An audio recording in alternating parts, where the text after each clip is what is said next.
सेठ हैं, धनी हैं या उच्च पोस्ट है, और जो आज भी इतनी बड़ी पोस्ट होते हुए और इतना धन होते हुए भगवान की खोज में या उसमें कसक है परमात्मा की, तो वो पिछले जन्म के घड़े संस्कारी अच्छी आत्मा है।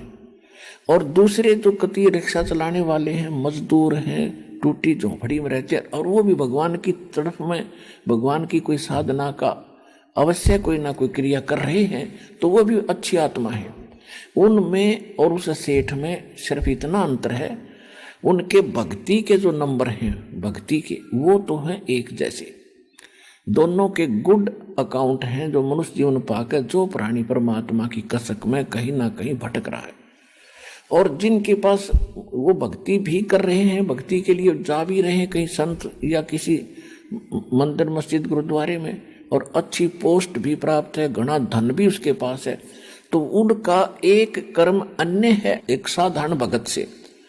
वो कौन सा है कि एक तो उसने कभी तप भी किया है और तप से राज पद प्राप्त होता है, और दूसरा कभी उसने दान खूब किया है, धर्म किए हैं, वो दान ज्यादा किया है जिससे वो आज सेठ बन गया।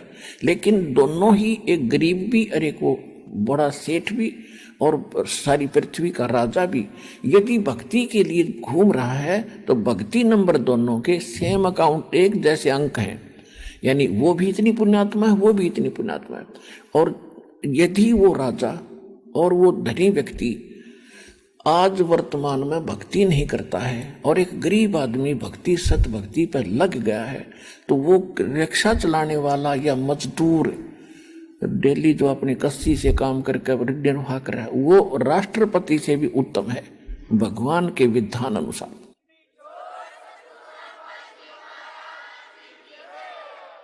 उस राष्ट्रपति से जो भक्ति नहीं करता, वो केवल अपने पुराने कर्म भोग रहा है, उनको खा पी के खत्म करके वो तो कति खाली होकर जाएगा, और वो मालगाड़ी भर के ले जाएगा भक्ति की। जो गरीब भक्ति कर रहा है, कबीर साहब कहते हैं टोटे में भक्ति करे, टोटा माने निर्धनता में, टोटे में भक्ति करे सोए सही सपूत, ये मायाधारी मस्करे ना जाने कितने जालिए ऊत। ये मायाधारी जो होते हैं ड्रामा करते हैं, इनके अंदर नम्रता नहीं आती है, और गरीब हमेशा नम्र रहता है, समाज से भी पिटा हुआ होता है, वो पिछले संस्कारों का भी पिटा हुआ होता है, और फिर वो भक्ति का सहारा लेता है, तो परमात्मा गरीब के साथ है। गरीब का मतलब ये नहीं होता कि निर्धन ही गरीब होता है, आधीनी। जैसे एक सेठ है और उसमें आधीनी है, तो परमात्मा उसके साथ है, और जिसमें अहंकार है, चाहे गरीब है चाहे अमीर है, मालिक साथ नहीं देता। तो आधीनी के पास है पूर्ण ब्रह्म दयाल, मान बड़ाई छोड़ दियो बेअदबी सरकार। तो ये सारे फार्मूले बताए जाते हैं सत्संग में कि कौन से रॉन्ग हैं, कौन से राइट है।